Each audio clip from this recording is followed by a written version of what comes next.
নমস্কাৰ, আপুনি চাই আছে অমৃত লাইভ। এই মুহূৰ্তত লৈ আহিছোঁ আমি ৰাজ্যৰ বিভিন্ন প্ৰান্ত তথা দেশৰ বিভিন্ন প্ৰান্তৰ পৰা কেইটামান অতিকৈ গুৰুত্বপূৰ্ণ খবৰ। জোনমণি ৰাভাৰ মৃত্যুক লৈ CBIৰ তদন্ত অব্যাহত আছে। এইবাৰ মৰিকলং আৰক্ষী চকীত পুনৰ CBIৰ দল গৈ উপস্থিত হৈছে। এইবাৰ CBIৰ দলটোৱে জোনমণিৰ কোঠাৰ পৰা নথি পত্ৰ পৰীক্ষা কৰিছে। ইয়াৰ পিছতে তদন্তৰ বাবে অন্য লোকৰ প্ৰৱেশ বাধা দিছে CBIৰ দলটোৱে। আৰু এই পৰ্যন্ত ভেদ হোৱা নাই জোনমণিৰ ৰহস্যজনক মৃত্যু। এক ব্ৰেকিং নিউজ, চৰকাৰে নিষিদ্ধ কৰিছে 14 বিধ ঔষধ। স্বাস্থ্যজনিত কাৰণত নিষিদ্ধ কৰা হ'ল ফিক্সড ড'জ কম্বিনেশ্যন ঔষধ কেইবিধ। কাহ আৰু জ্বৰৰ চিকিৎসাৰ বাবে ব্যৱহৃত হয় এই ঔষধ কেইবিধ। 14 বিধ ঔষধৰ ভিতৰতো আছে নিমেচুলাইড আৰু paracetamol, amoxicillin, bromhexine, pholcodine, promethazine tablet. Drugs and cosmetic act 1914 অনুসৰি নিষিদ্ধ কৰা হৈছে এই ঔষধসমূহ। কেন্দ্ৰীয় স্বাস্থ্য মন্ত্ৰণালয়ে ইয়াক লৈ জাৰি কৰিছে এক জাননী। ইয়াৰ পিছতেই 14 বিধ পালি সংমিশ্ৰণৰ ঔষধ নিষিদ্ধ কৰিছে ভাৰত চৰকাৰে। এক অতিকৈ ভাল খবৰ, কিয়নো কোটি কোটি লোকৰ একাউণ্টত সোমাব চৰকাৰী ধন। অহা 28 জুলাইত প্ৰায় 9 কোটি লোকৰ একাউণ্টত সোমাব 2000 কোটি টকা। দেশৰ 9 কোটি লোকৰ একাউণ্টত সোমাব এই 2000 কোটি টকা। PM কিষাণৰ হিতাধিকাৰীক সুখবৰ দিলে মোদী চৰকাৰে। দেশৰ প্ৰায় 9 কোটি লোকে লাভ কৰিব এই 2000 টকা। প্ৰধানমন্ত্ৰী নৰেন্দ্ৰ মোদীয়ে জানিবলৈ দিছে এই বিষয়ে। ৰাজস্থানত এটি অনুষ্ঠানত প্ৰধানমন্ত্ৰীয়ে মুকলি কৰিব PM কিষাণৰ 14 নম্বৰ কিস্তিৰ ধন। আৰু এই ধন লাভ কৰিবলৈ হিতাধিকাৰীয়ে কৰিব লাগিব 3টা কাম, কিয়নো যদিহে হিতাধিকাৰীসকলে এই কাম নকৰে তেন্তে বঞ্চিত হ'ব এই সুবিধাৰ পৰা। ইয়াৰ বাবে হিতাধিকাৰীয়ে নিৰ্দিষ্ট পৰ্টেলত কৰিব লাগিব আধাৰ নম্বৰ সংযুক্ত, লগতে সম্পাদন কৰিব লাগিব EKYCৰ কাম, লগতে নিজৰ নামত থকা ভূমি সম্পৰ্কীয় নথিও সংলগ্ন কৰিব লাগিব। আৰু যদি নথি সম্পৰ্কীয় কোনো অসুবিধাৰ সন্মুখীন হয় তেন্তে আপুনি হেল্পলাইন নম্বৰত ফোন কৰি আপুনি ইয়াৰ বাবে মুকলি কৰা হৈছে কেইবাটাও হেল্পলাইন নম্বৰ। আমি আপোনালোকক স্ক্ৰীণত দেখুৱাই আছোঁ এই হেল্পলাইন নম্বৰ কেইটা। আমি আপোনালোকক জনাই দিছোঁ এই হেল্পলাইন নম্বৰ কেইটা হৈছে 155261 বা 1800115526। ইয়াৰ উপৰিও 01123381092ৰ জৰিয়তে দাখিল কৰিব পাৰিব অভিযোগ। আৰু যদি কোনো অসুবিধাৰ সন্মুখীন হয় তেন্তে শীঘ্ৰেই এই নম্বৰত যোগাযোগ কৰি আপুনি দাখিল কৰিব লাগিব অভিযোগ। আৰু যিসকল ব্যক্তিয়ে নিজৰ নামত থকা ভূমি সম্পৰ্কীয় নথি সংলগ্ন কৰিছে সেইসকল ব্যক্তিয়ে পুনৰ সংলগ্ন কৰিব নালাগে তেওঁলোকৰ নথি পত্ৰ। আৰু যিসকল ব্যক্তিয়ে সম্পাদন কৰিলে ইতিমধ্যে EKYCৰ কাম সেইসকলে পুনৰবাৰ সম্পাদন কৰিব নালাগে EKYCৰ কাম। অগ্নিবীৰ হ'ব খোজা যুৱকসকললৈ এক সুখবৰ, কিয়নো অগ্নিবীৰৰ চাকৰি নিয়মীয়াকৰণৰ ক্ষেত্ৰত চৰকাৰে ল'ব বৃহৎ সিদ্ধান্ত।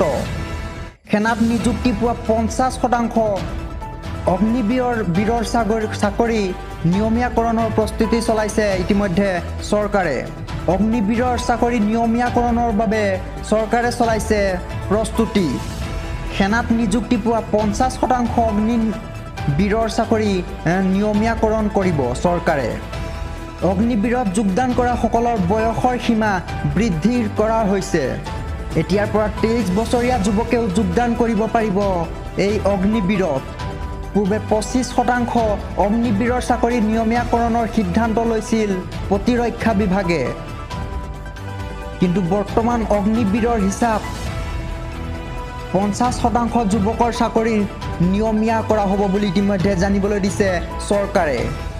অগ্নিবীৰ আঁচনিত চাকৰি নিয়মীয়াকৰণৰ বাবে দাবী জনাই সাব্যস্ত হৈছিল তীব্ৰ প্ৰতিবাদ। সেনাত যোগদান কৰা 3 বছৰৰ পাছতেই চাকৰি ত্যাগৰ নিয়ম আছিল অগ্নিবীৰ আঁচনিৰ। তাৰ পিছতেই এতিয়া সেনাত নিযুক্তি পোৱা 50% অগ্নিবীৰৰ চাকৰি নিয়মীয়াকৰণৰ প্ৰস্তুতি চলোৱা হৈছে।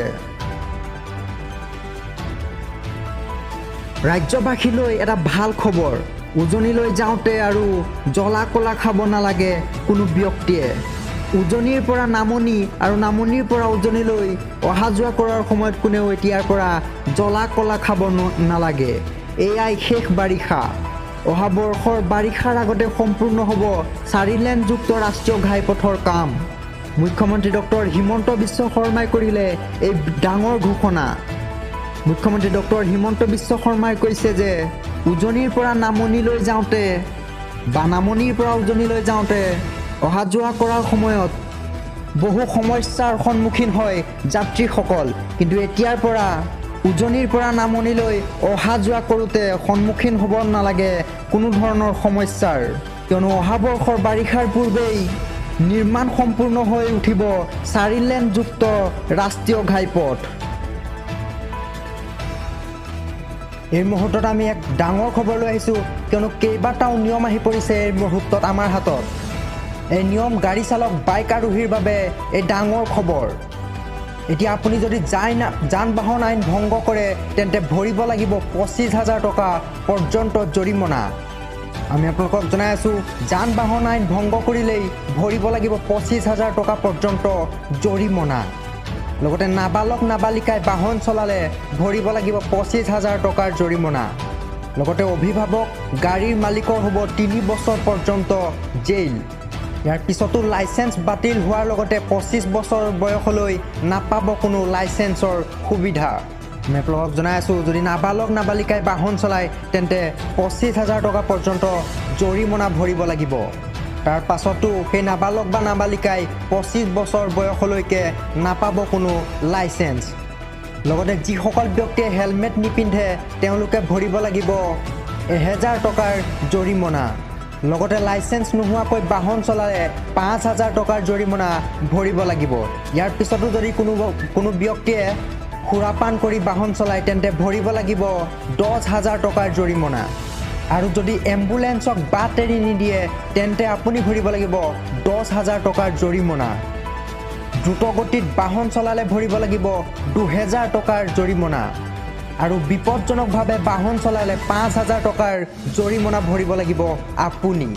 যদি দ্ৰুতগতিত অধিক বিপদজনকভাৱে আপুনি বাহন চলায় তেন্তে ভৰিব লাগিব 5,000 টকাৰ জৰিমনা। ইয়াৰ পাছত আটাইতকৈ গুৰুত্বপূৰ্ণ কথাটোৱে হৈছে মোবাইলত কথা পাতি বাহন চলালে ভৰিব লাগিব এতিয়া 5,000 টকাৰ জৰিমনা।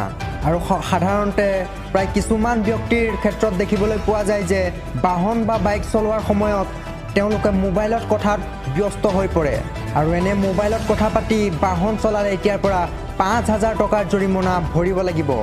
লগতে গাড়ী চলোৱাৰ সময়ত ছিট বেল্ট পৰিধান নকৰিলে ভৰিব লাগিব 1000 টকাৰ জৰিমনা। আৰু পুনৰবাৰ এইখিনি নিয়ম আহি পৰিছে যান বাহন আইন, আৰু এইসমূহ নিয়ম যদি আপুনি ভংগ কৰে তেন্তে আমি জনাই যোৱা এই জৰিমনা আপুনি ভৰিব লাগিব।